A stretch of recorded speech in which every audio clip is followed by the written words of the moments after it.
All right, George, thank you for allowing us to come up here and invade your house, this beautiful man cave that you have here. Jensen Beach.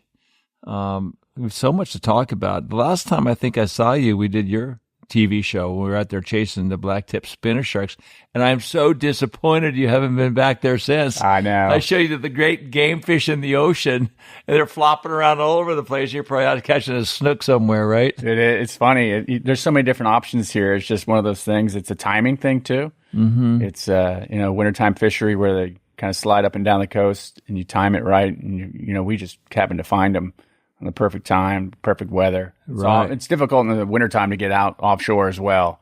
So you get those days in between the fronts where you can get a calm enough day to run out there. And yeah, that west wind. You can actually go after them with a little 16-foot skiff. I almost flipped an 18-foot egret with Nikki one day. We were out there working this small little beach area where there's a bunch of sharks, and there's a bunch of guys that were fishing from the beach, actually. And they were throwing these I think they were pompano fishing, and we're getting too close, and they're yelling at us. And a rogue wave, flips me out of the boat. Oh, God. Yeah, almost flipped the boat. And then now they're applauding from the beach. They're so happy because now we got to go home. Like, fucking hit the bottom of the boat. I had to go get 8 stitches. It was a nightmare. Oh, jeez. So, yeah, I had to get a bigger boat. But Jensen Beach, for the most part, you got the boils right out here. Mm-hmm. All your buddies are up here, a lot of them. Carter Andrews and Rufus is across the street. I mean, this is a fish haven. It really is. I mean, you have the St. Lucie River, the Indian River, the Gulf Stream. The proximity of the Gulf Stream is still close. Most of our pelagic starts at like 6 miles of fishing, so it's not that far of a run offshore as well. And then even on the beach, as we did, the beach fishing is really good. I think talked about the power plant with the boils up there is really good. So, there's so many different things that you can do. I kind of grew up cutting my teeth up here way up the St. Lucie River, snook fishing. And then just kind of, as I got older, started progressing more and, doing more of the offshore stuff. And, now I spent so many years snook fishing. That was a big part of my business for many years, was just guiding snook fishing. I still do that, but, when I have time off, I enjoy kind of heading, further offshore and doing other stuff. But so many different things you can do here. It's just, right. Do you have a favorite? Is a snook like your original fish that you go back to? It is, but I love tuna fishing. There's just something about me about the hunt of tuna fishing, for yellowfin, using the radar, finding birds, finding packs of fish, getting in front of those packs of fish or making those fish eat. So that's something that I truly enjoy, going over to the Bahamas. We just did a couple episodes over there. Took my son. We did a show out of Marsh Harbor, and we spent a week over there fishing. And on the ride home, we just dedicated that morning to finding birds, and we found him up off of Spanish, and he ended up getting like a 93-pounder, which is a good fish for over there. Yeah. And when you find those packs of fish, it's so much fun. And you can have, run 4 lines, you have 4 on at once.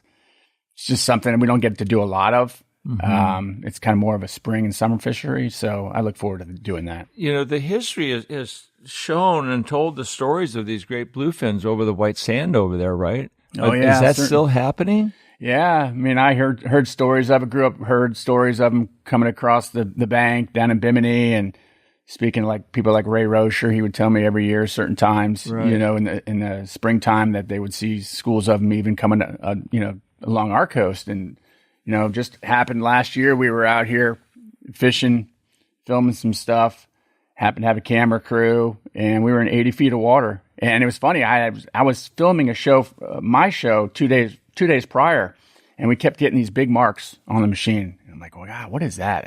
Just big, Were giant. you thinking they were big grouper or something? No, it was mid-column. They were marking almost like, they were marking like tuna, but they were in schools of pogies out there, and I just thought, no, there's not going to be a big tuna out here. But just those big sickle marks. And we happened to be out there kite fishing 80 feet of water, and had a giant come up and, come after a bait, and air it out half a dozen times before we finally got it. And, but you hook a 600, 700, 800 pound fish on a Fathom 40, it's not going to last very long. So we hooked them, but we got some really cool footage. But that was the first experience that I had with a giant out here. So it was pretty unique. So you can see the sickle fins on your depth finder. Not the sickle fins, but they'll have a mark, like when you're blue marlin fishing, it's almost like a hook mark. You see these big hook marks, and you can kind of differentiate. A shark is kind of like a flat line. So once you learn your machine, everything kind of looks different. A sailfish is kind of like a small hook and kind of comes down. And we were just getting these giant marks where, I had seen them for days but in 80 feet of water, you never think, and we had just a weird period where we had these schools of menhaden up here and there where just must have been in there just gorging themselves on menhadens for days. Right. And this thing, it had to be every bit of 600-700 pounds, comes up and eats a 4 or 5 inch pilchard. It's just crazy. Yeah. Now, if you were to catch that bluefin, could you keep it? I mean, what's the regulations on that? That's the thing. It's so uncommon here. I would be scrolling on my phone and asking Google if I was even able to keep it. Obviously a highly migratory species permit you would have, but the regulations on those big fish is so strict. I don't even know if, what the regulations are, if I was even able to harvest it. Mm-hmm. I saw one a couple weeks ago was harvested, like a 700 or 800 pounder was harvested in the Bahamas. But very rarely do you hear them being harvested here. So I think the regulations are pretty tight. We did a show early this season up out of Sandy Hook, New Jersey. And that area is obviously known for their bluefish, bluefin tuna. And I fished with a guy up there, Rob, and he said it was one of the best days he's seen in the last 10 to 15 years. I mean, everywhere you look, they look like mullet jumping out of the water. Wow. And they were all giants. They were all 400 or 500 pound fish. And during that time, you can only keep recreational fish. So we were looking for smaller fish. We wanted to harvest a rec fish. And, we ended up hooking into a giant and fighting a giant for 6 hours on a spinning rod and ended up releasing him. But I saw that show last night. I was going, I can't imagine being hooked up to a fish for 6 hours. 6 hours. As hard as you can possibly go. Yeah, you're probably pulling, 30 pounds of drag? Yeah, on a Von Stahl's tight, tightened down, 80 pounds of 80 pound braid and just as tight as you can go. And that put me in the hospital. Oh, you can't put that much pressure on them too. With the spinning rod, it's a little different when you get in a harness and harness up and kind of. But there was 3 of us, and we, I'm not afraid to say that 3 of us took turns on them. There's just no way one guy could land that fish. Thank God it's only in 80 feet of water. That's the only way that you can kind of catch that fish. You just chase them with the boat, stay right on top of them, and end up wearing them out. Yeah. So when you're tuna fishing in the Bahamas, are you chunking, or how do you get those tuna up to the surface? There's a couple of different techniques that they use, kind of down in the channel. So south of Grand Bahama, like Freeport and Lucaya, the channel in there. A lot of the guys are chunk fishing. They have some fingers in there that those fish kind of stay in one area. They're not really migrating. So if you find a school, you get on the school and you can just start chunking. It's the same thing they kind of do in the Gulf of Mexico when they find these fish. They'll just start chunking, and the fish will kind of get into your chunk line and just kind of come up and stay with you. It's a little different when we're fishing kind of north, up in the Abacos and north. The guys out of Canaveral do this as well. We're just trolling. We're just looking for these fish that are kind of migrating through, and we're just looking for packs of birds. And we just troll. We just troll ballyhoo, troll the 93 pounder. We caught him on a Yozuri bonita, just a hard bait. Just trolled flatline. So sharks are not an issue when you're trolling, obviously. They're less of an issue in the northern Bahamas. Now down, it's gotten so bad in down the channel.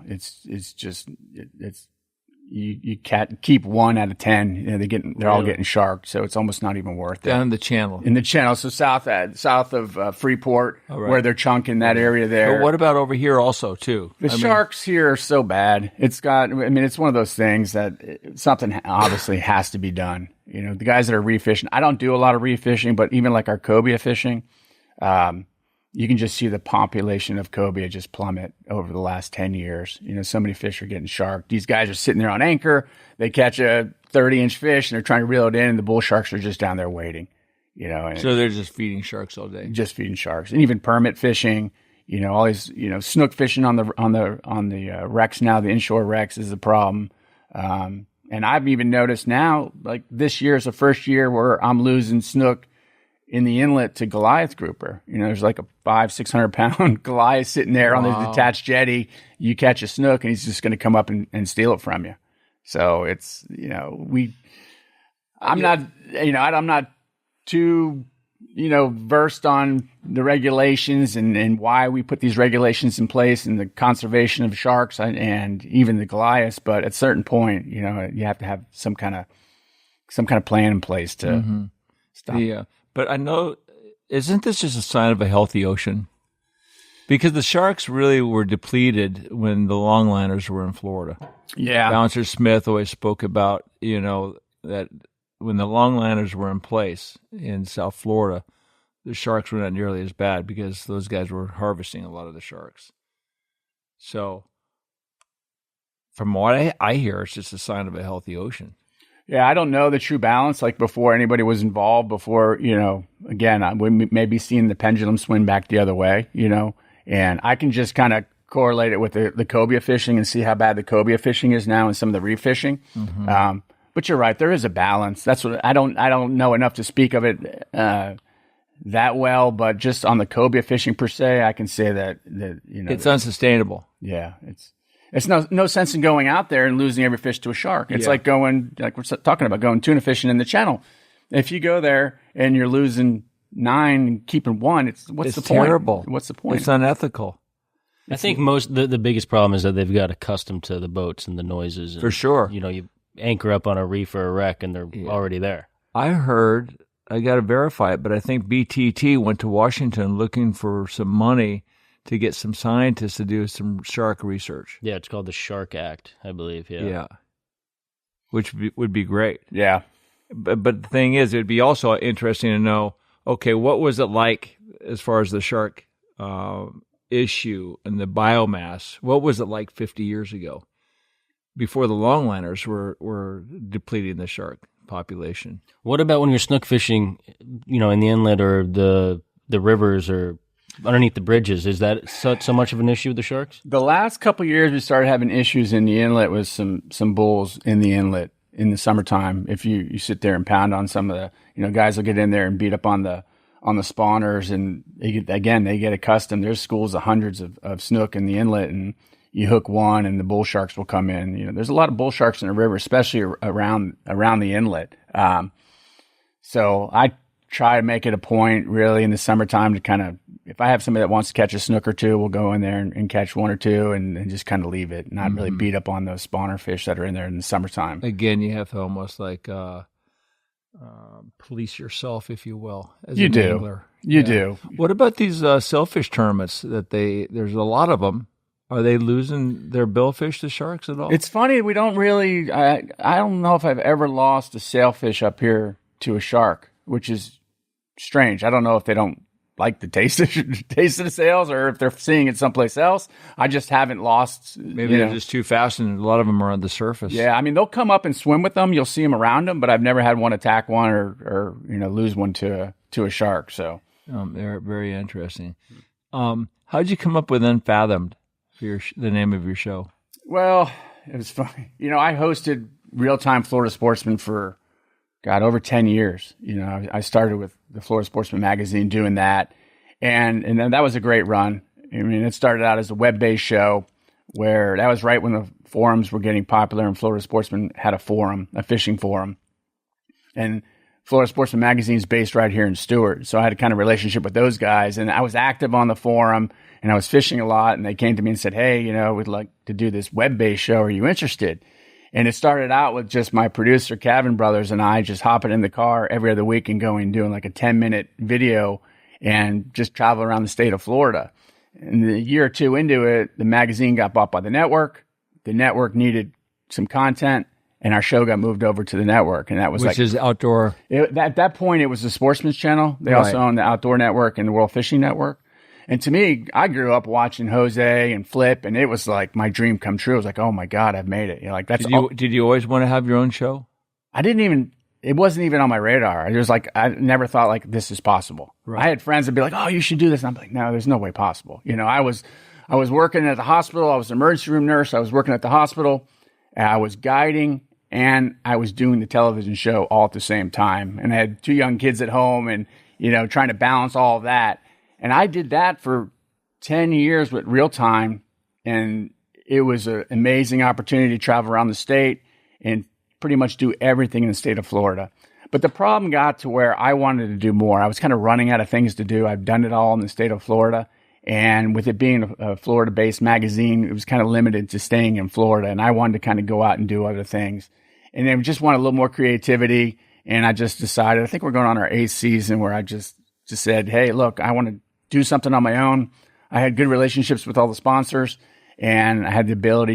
I just took a risk and said, you know what, I'm just going to do this. And people think, oh, you have a television show, there's so much money in it, and this and that. It's just like any other job. You have to.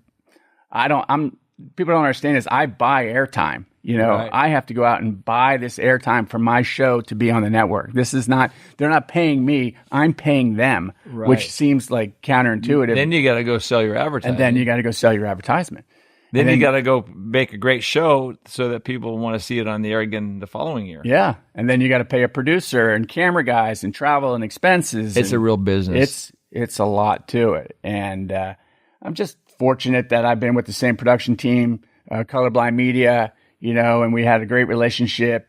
And really what it boils down to is we go and do stuff that we want to do. Nobody with Unfathomed really, even back in the Reel Time days, never really told me what I had to do. It was just, I went and did it. Mm-hmm. I try to do things that I think are cool, that I want to do, I want to experience. And fishing to me has never been about catching fish. To me, it was always about the anticipation. It was about the preparation. It was about the camaraderie.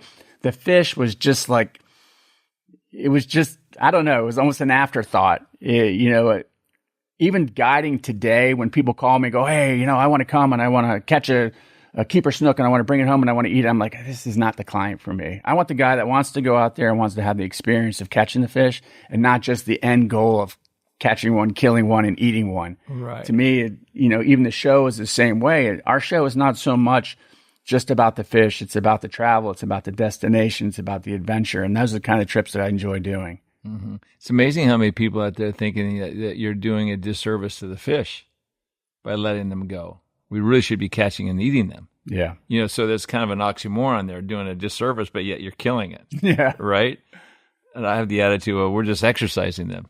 That's it. And I don't really eat a lot of fish, which people always find funny. I've started eating more fish now, but for years I wouldn't even eat any fish. Yes. If I catch it, I will never go to a restaurant and order fish. But if I catch it, I'll harvest it every now and then and take it to a restaurant and have them cook it for me. But if I could go out, I would tell people, if I could go out there and kill a cow and get a ribeye, the place wouldn't be safe. I'd be out there every day. So is that for like ethical, moral reasons about the fish? No, it's just I grew up not eating fish. Just never really had a taste for it. Gotcha. I'm allergic to shellfish, so I can't even eat shellfish. So it was just something I just didn't. I grew up in. It's funny. I grew up in government housing with, block cheese, and people don't realize that. They're like, oh, you have a fishing show, and you see a big boat, and they have that. I didn't come from anything. Right. Grew up in kind of pretty it's poor. All about chasing a dream, right? Yeah, I know. You like to fish, you just keep going up the ladder. Let's get back to the name. How'd you get Unfathomed? We were just spitballing. Me and the producers and my camera guys were just all sitting around spitballing ideas about, what's the name, and it just had like this. Somebody came up with it. One of my camera guys mentioned it, and I'm like, Unfathomed, and it had so many different meanings. Like, to me, it was like, wow, it's like undiscovered, unknown depth. And, so it just kind of stuck with me, kind of the premise behind the show. Because it's open-ended. Yes. It can be so many different things. And that's really how our show is. We don't go to a destination with like this outline of how the week's going to be. We're more vlog style now, where we just go and we just document it. We don't know what's going to happen. It's fishing. You can't anticipate it. If you go in with this mindset, this is going to happen, you're setting yourself up for disappointment. So we just go and document it. I mean, we've had great, amazing trips where we had a show done in the first morning by 10 a.m. And we've had others where we've just grinded it out. And at the end, you're like, do we have enough fish to even make a show? Right. But if you rely on that fish to make the show, that's where that pressure comes in, where, like I talked about, everything else to me was more important than just that fish. And I think people kind of see that on the show. It's more artistic. It's more, my guys do a great job of just producing high quality content that just tells a story. Everybody has a story. Every place has a story. It's just a matter of kind of uncovering it and figuring out what that story is. Have you aired a show where you did not catch a fish? Yeah, I mean, we did the Big Rock tournament. We went up and fished for an entire week, and didn't. It was a marlin tournament. And dragged a 34 up there. Hooked one day one. We hooked a fish, and I thought it was like the first 10 minutes of day one pre-fishing. And I thought, oh, this is going to be easy. This is great. And we're talking about 80-mile runs every day, rough water. What's the prize money? Oh, I think the first 500 to the dock paid like 1.5 million that year.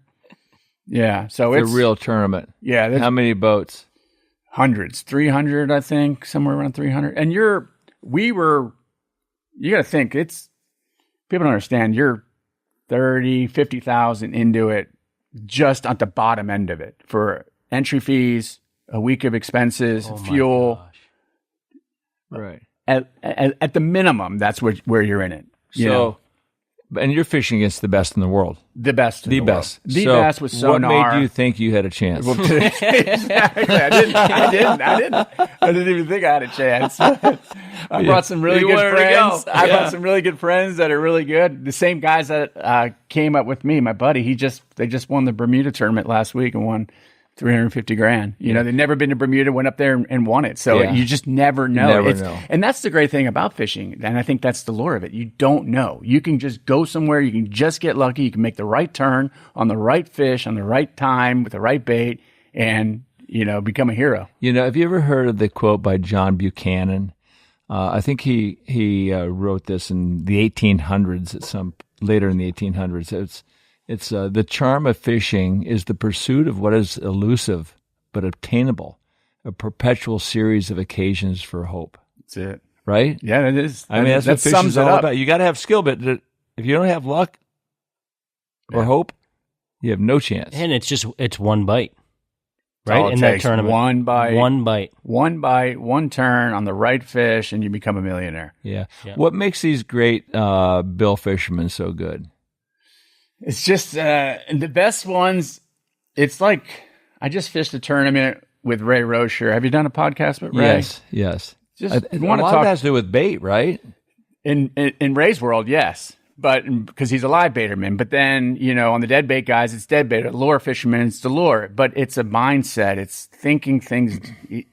To spend my time with Ray.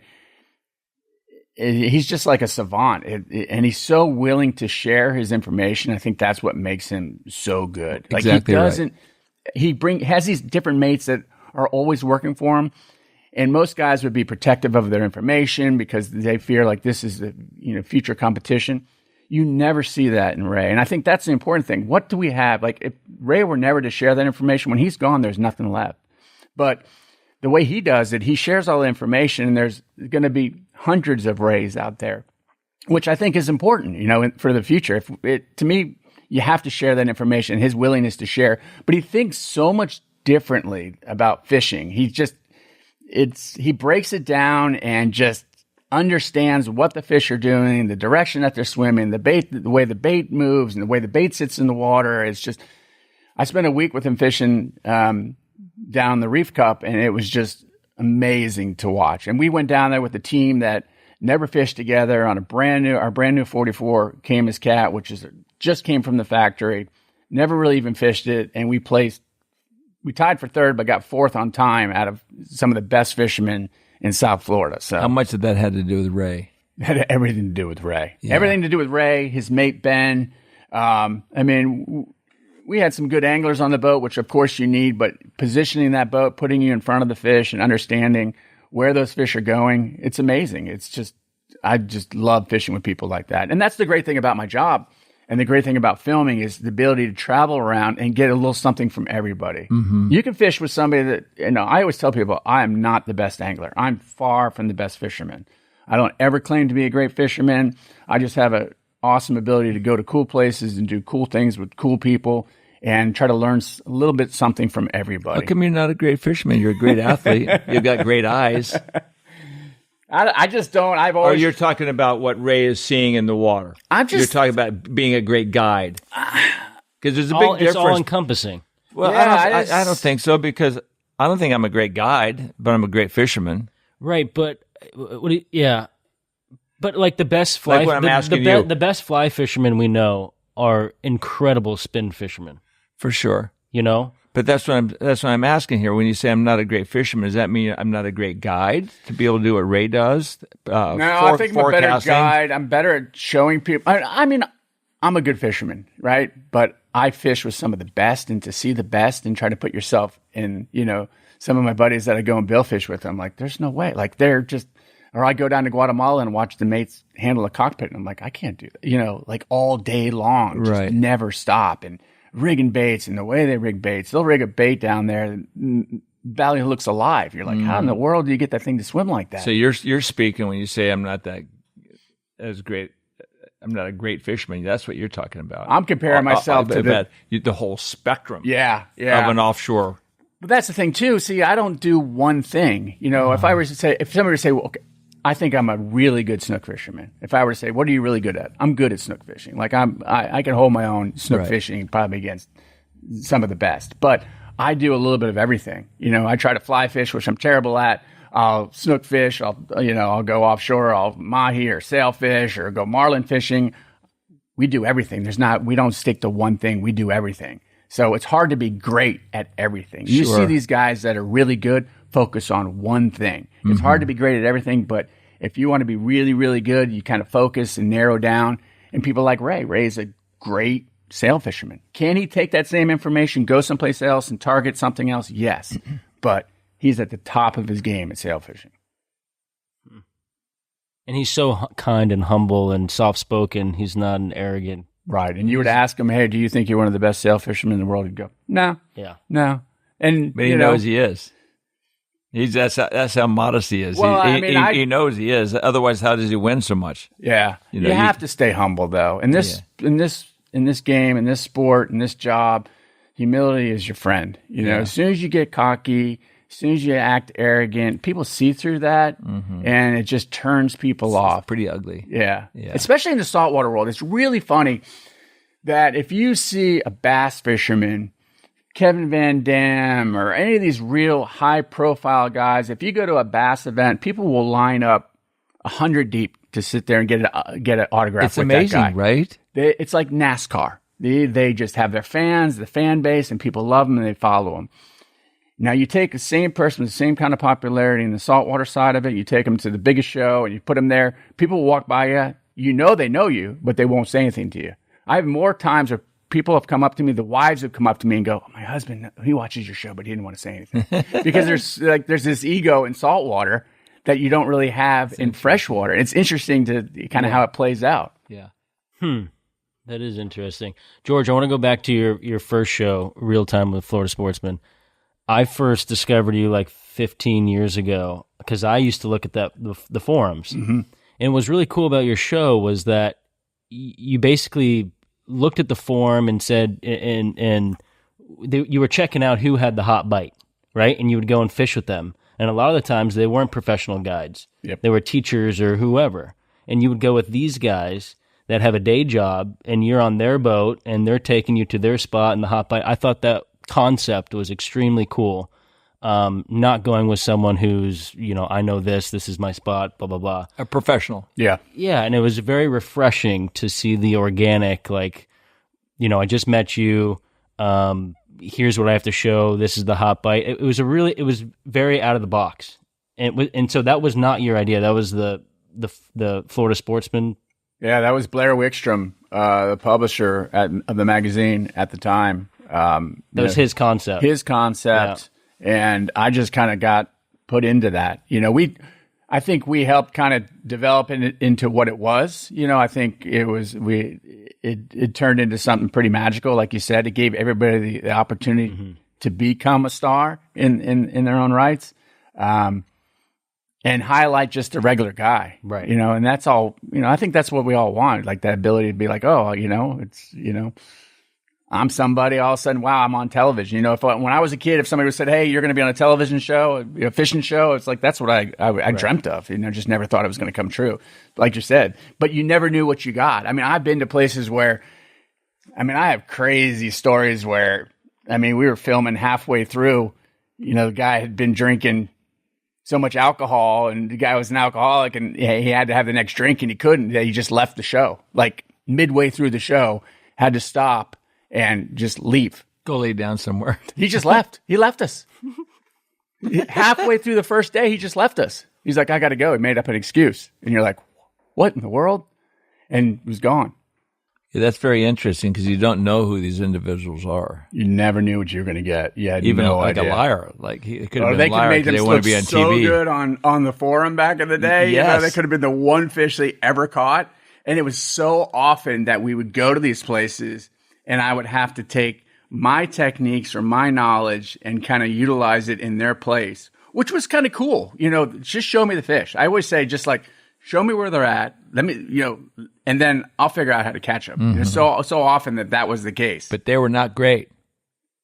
They were just kind of like A lot of them thrown. were really good. I mean, I went to a lot of really good places where people were truly passionate about their fishing, and you know, I had made great friends over the years. Some of my best of friends have come from, you know, filming on that show, and you know, you and I have met from the show. So you meet so many cool people and develop these relationships. But I've probably filmed over 200 shows now, and I hate to say it, I'll go somewhere and I'll run into somebody that I filmed with, and I almost forgot who they were. I'm like, whoa, and I have to like. Oh my God. Because there's so many that you've done. Sure. Hundreds of shows. You're like, it all kind of gets all scrambled together. Now, let's go back to your early years of your introduction to snook. I mean, you say you grew up in New Jersey? No, we moved down here to Fort Lauderdale area when I was a couple months old, and I kind of cut my teeth on the Dania Pier, fishing the Dania Pier. And I just remember back in the day, like, I would catch bait all day and thought that was the best thing in the world. I didn't even know what I was doing. My mom would drop me off at the Dania Pier. She would work nights. She'd pick me up in the morning, drop me off at Dania Pier, leave me there all day long when I was growing up. And that was like the best day ever. And then I came from divorced parents, and I would go to my dad's like every other weekend, and we would fish. We had a 17 Boston Whaler. He loved to fish. So we would fish one day, and then we'd go skiing or kneeboarding another day because my brother didn't like to fish at the time. So it's kind of where I started fishing. And then we moved up here when my freshman year of high school. We moved up here, and I remember I went to one of the canals and I was throwing a worm. I had no idea what was going on. And I was throwing a worm on the first day, and I hooked a snook, and I caught my first snook. And I was like, oh my God, what is this? And from there, I lived by one of the spillways. And you want to talk about an incredible fishery back in the day. I lived by this spillway. Then in the summer when it rained, they'd open the spillway up. Mm-hmm. And these snook they'd be jumping out of the water like everywhere you looked. They were just feeding, and it was the most incredible. You could catch two at a time, like 2 Cody jigs, and throw it out there and catch 2 at a time. So that's kind of where I really like fell in love with snook fishing. Did you ever go down that rabbit hole trying to catch the 30 and 40 pounders and chase the tides all night? No, I've never been like this big trophy guy. There's guys that just go out and target big fish. I've never been like, I didn't have that ego where I had to have like this biggest one. Or people even ask me today, what's the biggest snook you ever caught? And I'm like, I don't know. I didn't measure it. I just caught it and let it go. Because it's not important to you. It's not. It's not. Oh, what's my biggest one? It was never that. And I was working at the hospital and working in the ER, grinding away. But the great thing about that is, in that profession, you work 3 days. It's like a fireman. You work 3 days, 3 12s. You have 4 days off. And I'm like, well, why don't I start becoming a guide? You know, this is a great way to. Really, what I wanted was to buy a boat, and it was the only way that I could justify to buy a boat. Is like, I'll start guiding. You know, I'll buy this boat and I'll pay for it. I'll be a tax write-off. I thought all these great things. So that's what I did. I got a little Hughes, and then I got to set up a little business. I went and got my captain's license at Chapman's, and I thought, oh, this is the best thing ever. And I just started guiding, and I just got, just grinding away on it, and slowly built up a business and slowly started having clients, and that was the whole thing. It was just the consistency of being out there. And that's what fishing is, especially in this area, is having the consistency. It's not always about knowing where to go. It's about knowing where not to go. So when you're fishing so often, you kind of start to develop these patterns. So I started doing really well with snook fishing, started getting busier and busier. And I got to the point where I started somehow getting recognized. I don't know if it was from the forums or what. And I started getting calls about being a guest host on shows. So I started being like every show there was, I was a guest host. And bass shows, and this guy Byron Velvick of Going Coastal was his show. It was popular back in the day. And then Saltwater Angler, and then Florida Sportsman TV had a show at the time. So I was guest host on all these shows, and that kind of gave me the exposure to the TV side of it as well. And I just everything kind of progressed. And do you remember the time when you were thinking, wow, I don't want to work in the ER room anymore, and how can I make this transition to guiding full-time work? Yeah, I mean, I dreaded after the first 5 years. I was an adrenaline junkie, and the emergency room kind of filled that need for that adrenaline. But after 5 or 10 years of that, I was charge nurse. I was flying in the back of helicopters, transporting patients. I was kind of doing all the stuff, and it lost its appeal to me. It was no longer fun. And I was like, I dreaded going to work every day. Really? Dreaded going to work. What would be like your worst day ever as a hospital ER nurse? The problem was it got to be where, just like the corporate America, where it got to be, in my mind, it got not to be about patient care. It got to be about just $1 and patient satisfaction. They started reimbursing you in the emergency room by patient satisfaction. And I always said to people, look, I said, my saying was, I'm a ER nurse. I'm here to save your ass, not kiss it. I killed you. I said, yeah, you're alive, aren't you? That's a good quote. And that's the way it was. I mean, I was a great nurse when it came to that. And that's what I kind of prided myself on. But when it got to be about, it turned into something different. I no longer found it fun to be there, and I dreaded going to work. And I try to tell my son this and my daughter this today is like, look, the ultimate description to me of wealth is having the freedom to do what you want, to work when you want, to do what you want. And it's hard to explain that. It's hard to achieve that, but you have to get to a certain point where you just take a risk, and you have, it takes a little nest egg, save up some money. I was always a big saver. I've never been a spender. So I was able to put a little money away. I'm going to quit the hospital, and I'm going to take a risk, and I'm going to go and do this. I'm going to survive. I stayed in the hospital for years just for health insurance. I mean, that was the thing. I had two kids, and I needed health insurance. So I stayed. And it got to the end where I only worked like 1 or 2 days a week at the hospital, and I was fishing the rest. But the show had gotten busy, the guiding had gotten busy, and it was sustainable where I knew I could leave it. And I tell you what, there is no way in the world to ever go back to healthcare. I don't care what it was. I would sell used cars in a lot before I would ever go back to healthcare. Really? That's a terrible endorsement. But it's a great thing to have. I mean, I utilize that background in everyday stuff all the time. I mean, things come up. I mean, we have crazy issues. Stuff comes up, and people are freaking out, and your training that you had, kind of kicks in. How'd you think when you smashed your finger off? Yeah, we were on our way to. I mean, what'd you think when you looked down? Oh my gosh, your tip's completely off. Yeah. We were traveling I was going to go up to fish with my buddy Sean up in Venice, Louisiana, and we were driving up, and I was driving through Florida. I just got out of Florida on I-10, and we blew a tire, and the sun just came up. And in hindsight, tandem axle trailer, I should have just went to the exit. The next exit, taking my time, but I pulled off on the side of the road. I was in a rush. I didn't even have a jack at the time, but I had a 4x4 that I drove the good tire up onto the 4x4 to elevate the tire that was flat. And I take the tire off. I go to put the new tire on, and the new tire just not enough clearance. So I'm like, I just need a little bit more clearance to get this tire on. So I told my cameraman, I'm like, back off the piece of wood. I'm going to put something else on there. So I put something else on there to try to elevate the axle a little bit higher. And he did that. And as he did that, my hand was there, and there was a wrench that I was holding onto a wrench, and the tire came off the 4x4 and just went right down and pinned my finger to the concrete, and I lost the tip of one, and I severed the other one. They were remarkably able to put that one back on somehow. But as soon as I looked down, I was like, oh my God, there was bone sticking out. And I was like, oh. And what I was most disappointed about was the first of a 13-day trip. I was going to Venice, and from there I was going to go to the Carolinas and film. And I had this whole thing set up. You're pissed you couldn't go fishing. I was like, and I have a buddy that's a hand surgeon that had done some stuff on me before, and I'm like, can I still go fishing? And he's like, No, your risk of infection, if that gets into your bone, and then I knew, I'm like, oh, this whole trip's over. And that was the worst part of it. Is just has it affected your fishing since then? I just tying like an improved Albright. There's a certain knots where you use your fingertip to kind of flip the line. That's the only the only time I ever really noticed it. Yeah, but it's kind of completely numb.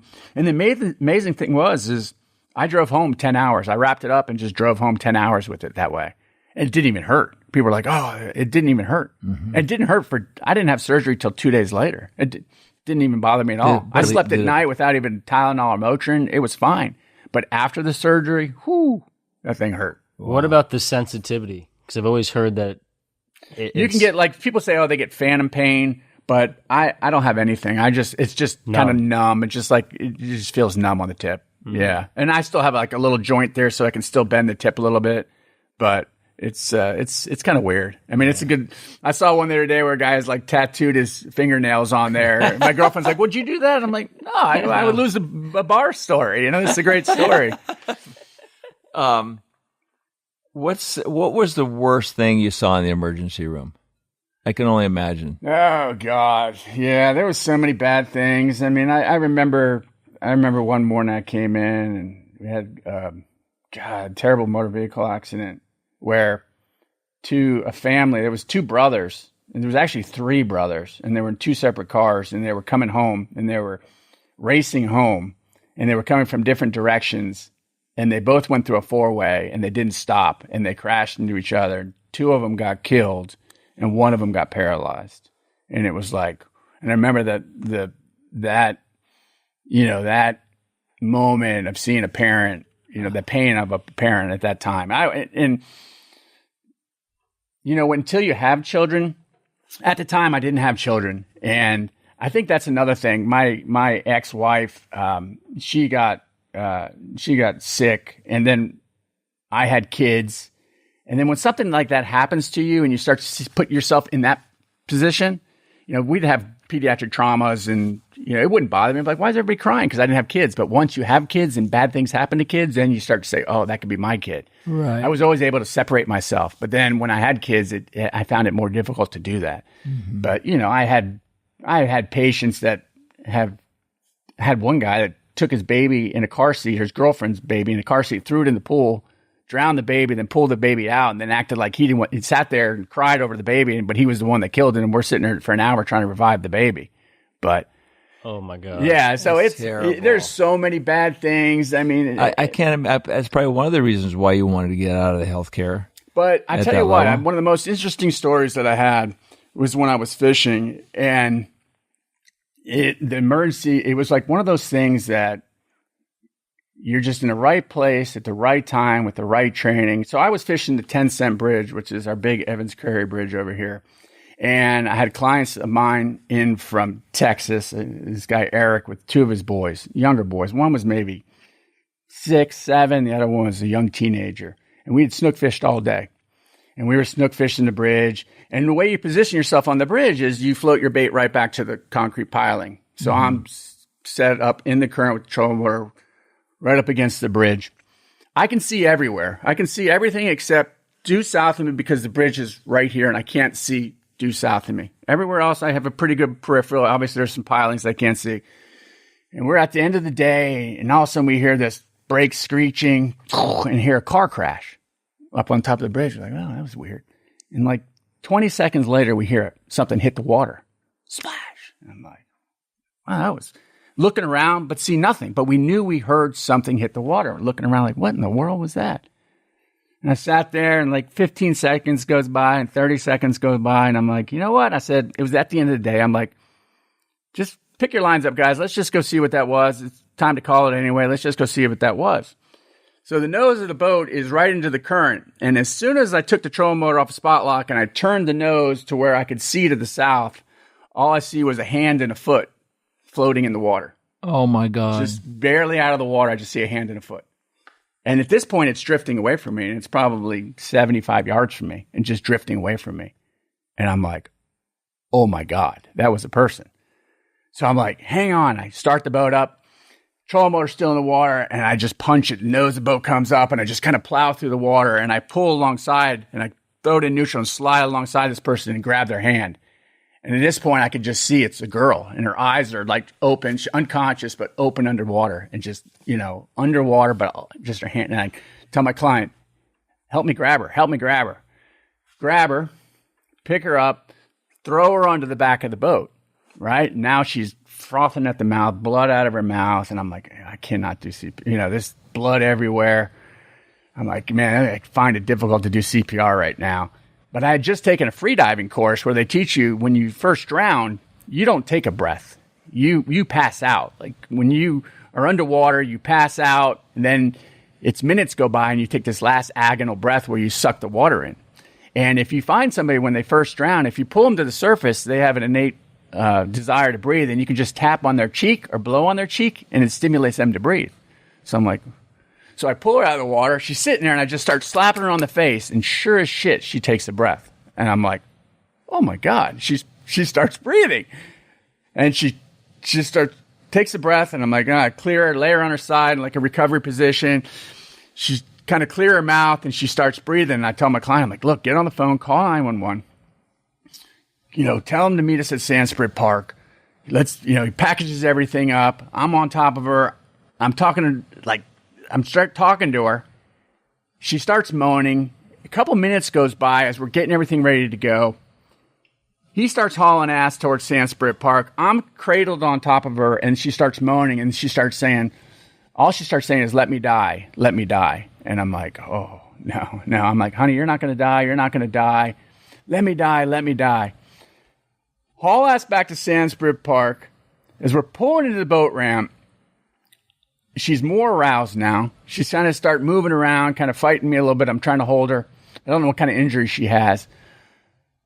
Just as we pull into the ramp, I don't realize she reaches down on the ground, and there was a dehooker on the ground. Like a Ray Rocher, blue, looks like a coat hanger, just a little turn on it, like a coat hanger. She picks that up and jabs it into her wrist, punctures her wrist, and rips it up her arm. Oh. And I was like, whoa. I've seen a lot of stuff, and I've seen a lot of people that say they want to kill themselves. This person wanted to kill themselves. And I was like, oh my God. And I grab her at this point. The only thing that stopped her from going further is she caught a bracelet, and as it came up, it got tight, and she caught the bracelet, and I grabbed her hand, and it just filleted her arm open. And I was like, oh my God. And these poor kids that were on the boat saw all this. Their eyes are like giant. And I'm like, oh my God, this person really wants to die. So I grab her, I wrap her arm up in a towel, rescue gets there, land a helicopter, they fly her up to the trauma center. She ends up, apparently, she ruptured a lung. And I had a post on social media, and I never really heard anything. I heard from her sister. I think it was her sister the following day. Somebody texted me, one from her family, or her son texted me, thanking me. Thank you. I think it was the son, said, my mom's been going through a lot of stuff. Appreciate what you did. And it wasn't until an anniversary, like 2 years later, that I had like a memory on my Facebook of the story that popped up. I'm like, I wonder what happened to this person. That actually my girlfriend is friends with her family, which I didn't realize at the time. The girl's sober. She's clean. She's recovered. She was going through some life problems, and she's healthy and fine now. Wow. And you saved her life. And it was interesting. When I pulled up, first got her, and I looked up at the bridge, there was people just lined up like a parade. She had crashed into the wall, got out, and just jumped. But nobody could do anything because they were way up on the bridge. Sure. And I was the only one on that water that day. She was the only one in the car? She was the only one in the car. She had just went into the hospital, they took a couple Valium or Ativan, and just did a header off the top. Ruptured lung, unconscious. Nobody else could have saved her. Nobody else was out on the water that day. There was no other boats. It was midweek. Nobody else was there. Nobody on the bridge could have done anything. And it just happened to be that I was there for that one thing, and had the training and the wherewithal and the ability to help her help her. Yeah. And today she's alive. You're like, whoa, that to me, that's like worth all the ones that you save. Because it's a big difference between somebody coming into the emergency department and having all this equipment in front of you and saving their life. You know, defibrillators and monitors and medications and IVs and oxygen.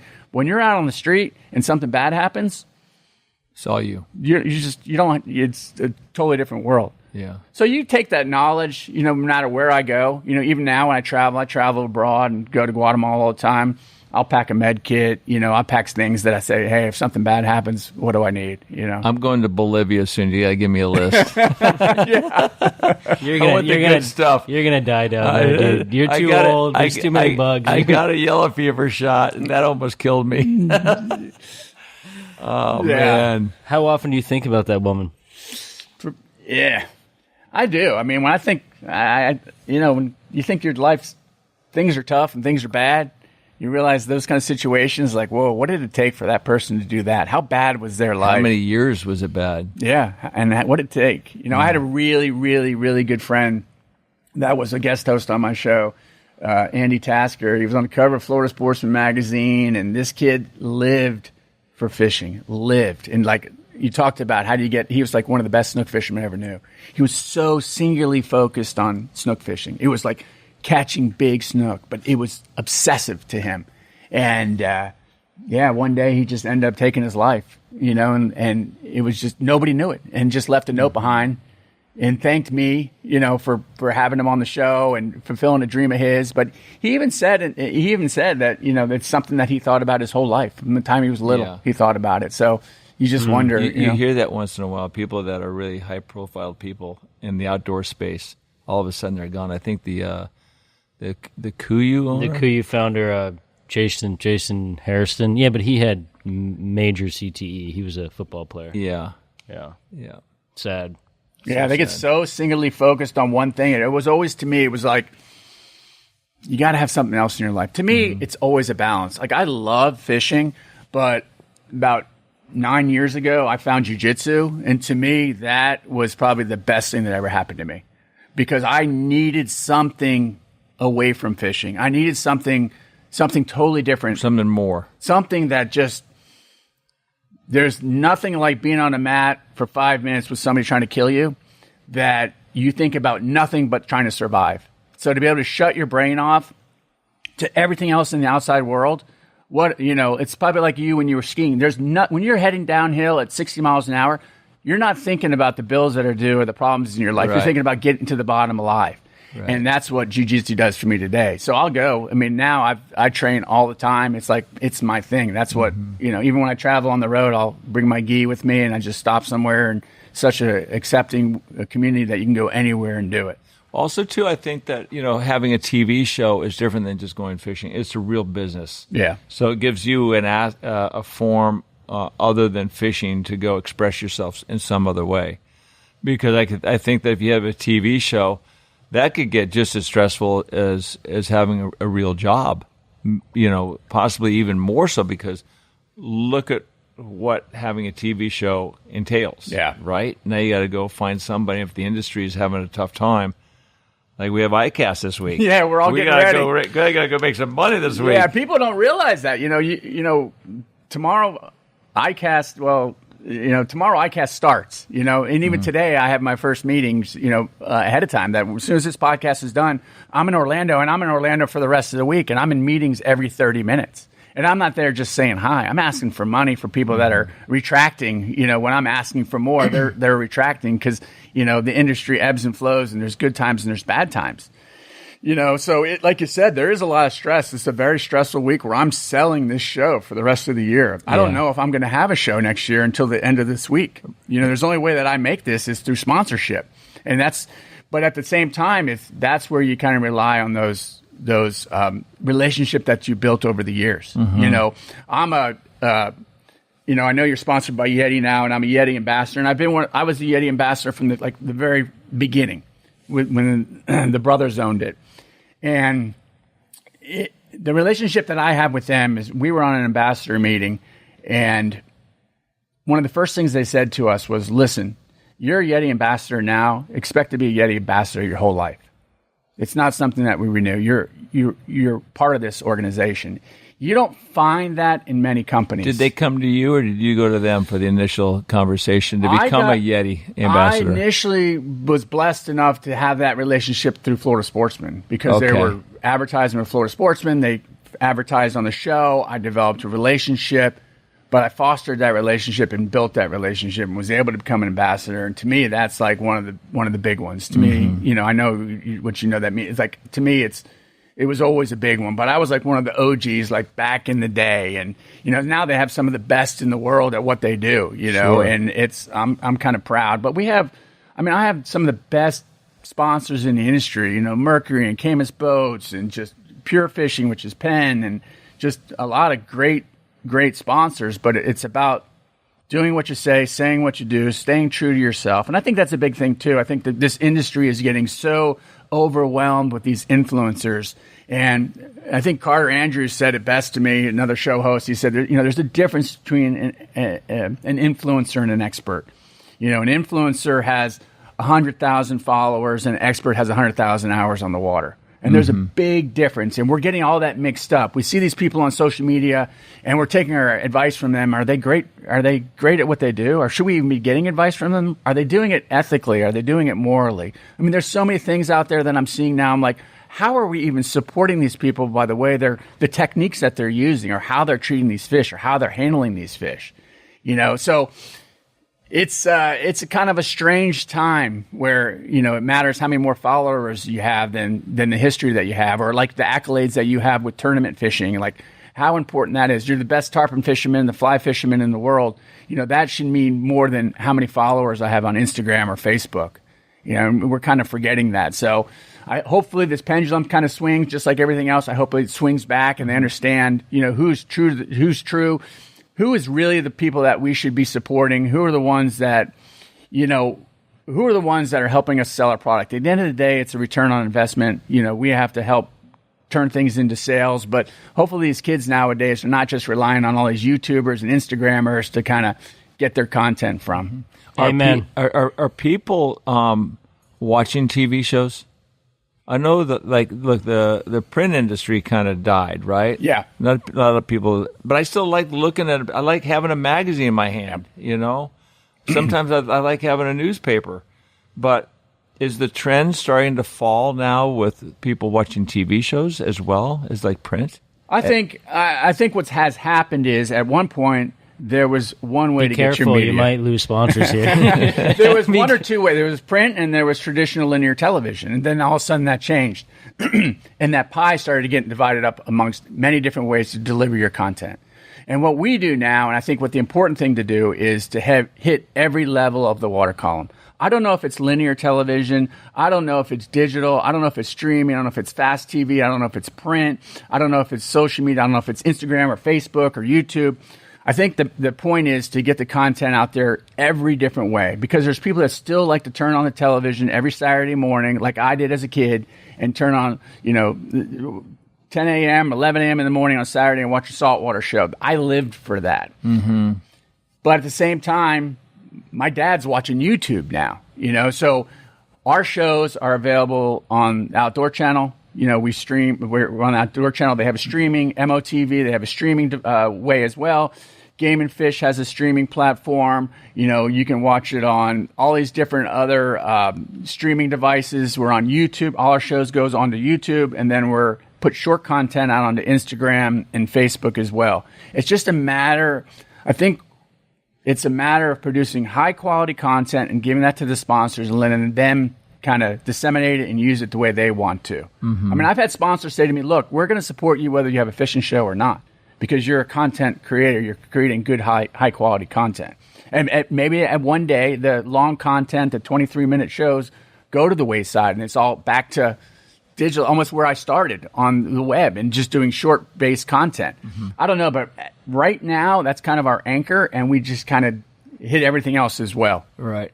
We're wrapping up, but I want to ask one more question, and I'm sure you have more questions, Ed, but what was it like fishing with Michael Jordan? Oh, that was you get these unique opportunities in your life, and I think even at the time I didn't understand what it meant. I remember I got a call from one of my clients about 7 o'clock one evening and said, "Hey, are you available tomorrow to fish with Michael Jordan?" And I said, "Huh?" I go, "Michael Jordan." He goes, "The Michael Jordan?" He says, "Yeah." I'm like, no matter what I had going on, it was canceled. I think I was actually supposed to be working at the hospital the next day, and I think I called in sick. And I'm like, no, I am going to fish with Michael Jordan. It was really unique, just a once-in-a-lifetime opportunity. It was in the dead of winter. The fishing was absolutely terrible. There was really no options to do anything. The wind was blowing. We ended up going out Spanish mackerel fishing with the Spanish mackerel fleet out here at Peck's Lake. And I remember sitting there just among That's really funny. just the whole pile of Port Salerno commercial fishermen. They're throwing nets, and this is a salty crew, you know? Yeah. And on the back of the boat with the big stogie in his mouth is Michael Jordan casting, catching Spanish mackerel, and they're probably looking at going, who the hell is this guy? They have no idea who he is. And he's amongst the whole Spanish mackerel fleet catching Spanish mackerel. We used to love to go there, but I can't imagine. Here's a guy, now he has a marlin boat, right? He's a big offshore fisherman. Now I can't imagine out there with a jig trying to catch a Spanish mackerel with all those guys throwing nets. Yeah, and they were betting like $5,000 on each Spanish mackerel, and it was insane. I was just like, what? Just give me a portion of that. And I remember he offered me a cigar, and I turned it down, and I thought, oh, that was the stupidest thing I've ever done. Now you're not in the inner circle. Now he, like the Big Rock or the White Marlin Open, he's at every one of those tournaments now because, like you said, he's made, like, when I took him, he'd never fished, and now he's a major player in the biggest tournaments in the world. But he's always at the last dock, at the end of the last dock with security, and you can't even get close to him now. And at that point, I had him on the boat all day. And do you think he really likes and enjoys fishing, or is it all a competition? I think it's both. I think he's really fallen into. You could see anything he does, he's very competitive at it. And fishing that if you've never done one of those high dollar big blue marlin tournaments or billfish tournaments, there's an excitement about it. There's an allure about it. Every morning you're like the anticipation, the build up, everybody and then you got some money on it as well. And then he does really well, really well. He's got one of the best teams. So they win money. Oh, they win. Do. But it's not about the money. No, of course not. It's a losing. But also, I think fishing gives him a chance to get away from the mainland. Yeah. But it's all competition based. I think it's all bragging right. He wants to succeed in anything. Yeah, for everything. Sure. But on top of that, he gets to be alone with a couple of buddies. Right. Yeah. So it's perfect. It's a perfect storm for him. Who does he have? The L&H? I think he's got a Bayless now, a big Bayless. No, who's the guy? I thought he has one of his crew members or his captain. Who's his? Do you know I don't know. I don't know his crew, but I'm sure it's the top hired guns in the industry. You can afford the best, and yeah, very cool. Anything that we've missed? No, I mean, the big part of what I do now, I was telling him, is that I travel now a lot for fun, not for fun, but for work. I started traveling to Guatemala like 8 years ago when I started filming, and I absolutely fell in love with the place. Mm-hmm. And now that's kind of become a big part of what I do. I travel there with my clients. Oh, okay. So twice a year I go there. Like in October, I take 60 of my clients down there. And that's something that I absolutely love to do. Yeah. It's really great fishing. It's great you can fishing. Count on them to come. It's not even the fishing. It's the people are absolutely amazing down there. They treat you like royalty. They love for you to be there. It's such a cool history and culture. So that's kind of one of the things that I'm doing now versus kind of branching out doing other stuff. So that's really cool. Yeah. Well, give the audience one quick tip that would make them a better fisherman as far as the offshore world that you know. If there's just one. I think the biggest mistake people make is not to keep it simple. I think we overdo things. I found that with snook fishing, you can just keep things super simple, not overthink it, and just kind of perfect a simple, just keep it simple. Don't get so focused on so many different techniques and so many different knots and I probably know a handful of knots. I'm embarrassed to say.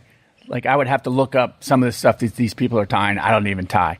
But I have a couple knots that I could tie, blindfolded, upside down, spin me around. I could still tie it. Mm-hmm. And I think that's what's important. Don't go out there and fumble around and have try to do a latest and greatest. Have a couple things, a couple techniques, a couple lures, a couple rods. And own it. And just perfect that. Right, You just keep it simple. Keep it fun. Keep it simple. And don't let it always be about the fish. You know, it's not about the catching. Awesome. You can fish anywhere in the world. Where would you go? Ooh. It's so funny. I get that question sometimes. And You can't say Florida. Everyone says Florida. Yeah. That's the last place I'd want to fish. I think maybe like Australia, like the Great Barrier Reef. I've never been to Alaska, and there's something about Alaska that I think I would maybe want to do. I have this thing in my head, like I want to get on a train and go like do the train in Alaska, and I think that would kind of If be. you've never been to Alaska, you got to go. It's amazing. You're in these Unbelievable. rivers with big brown bears right next to you, salmon fishing, and looking for rainbows that are eating the eggs off the beds of the salmon beds. It's just spectacular. We went to our friend's lodge just south of Lake Iliamna, and it's primarily fly fishing. My dad and I, 90% of the time, threw a little bait caster for sockeyes, and it was so much fun. It was just a blast. Yeah. It's just you don't care. We were meat fishing. We brought home 50 pounds of salmon. Oh my God! You got to go. Yeah, I got to try it. You I got a friend guiding out there now, a friend that's in the Keys that's guiding out there part-time in the summer and keeps telling me to come out, and I should probably just go and do it. Even out there in Colorado, though, I've been out there a couple times and some of that stuff. I mean, I've only done it a handful of times, and to me, that's really cool. The best is to hike into the high country and bring back a couple of those high mountain cutthroats or brookies, and smoke them and make a great fish dip. Yeah. It's so good. Well, hopefully we'll see you at ICAST, George. Thank you so much for coming on. Thank you for I having me. appreciate you. Yeah, you're the man. Andy, we got to get out there and get on the love sharks you, dog. again. Let's go do something again. Let's do it. All right, buddy. Thank you. Thank you. When I saw his sad story, when I saw it's just a